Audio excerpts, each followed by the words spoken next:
కూరగాయలు ఏవైనా కిలో 100 రూపాయలు 150 రూపాయలు అంటేనే అమ్మో అంత రేటా అంటాం. కానీ ఇప్పుడు మన పక్క దేశం పాకిస్తాన్లో కిలో టమాటా ఏకంగా 600 రూపాయలంట. ఒక్క టమాటానే కాదు, దాదాపు అన్ని నిత్యావసర సరుకుల ధరలు అక్కడ నింగినంటున్నాయి. కారణాలేంటో ఇప్పుడు చూద్దాం. పాకిస్తాన్, ఆఫ్ఘనిస్తాన్ సరిహద్దులను ఈ నెల 11వ తేదీ నుంచి మూసివేశారు. దీంతో ఆ రెండు దేశాల్లోనూ దాదాపు అన్ని సరుకుల రేట్లు చుక్కలు చూపిస్తున్నాయి. మందులు, గోధుమలు, బియ్యం, చక్కెర, మాంసం, పాల ఉత్పత్తులు ఇలా తదితర ధరలు 2 వారాల వ్యవధిలోనే ధరలు 5 రెట్లు పెరిగాయి. ఆఫ్ఘనిస్తాన్ నుంచి అధికంగా దిగుమతి చేసుకునే యాపిల్ రేట్లు సైతం భారీగా పెరిగినట్టు స్థానిక మీడియా పేర్కొంటోంది.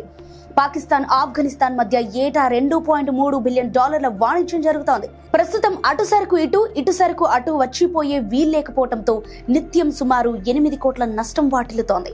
ఆఫ్ఘనిస్తాన్ నుంచి పాకిస్తాన్ కు సరఫరా చేసి సుమారు 5 కంటైనర్ల కూరగాయలు పాడైపోయినట్లు చెబుతున్నారు.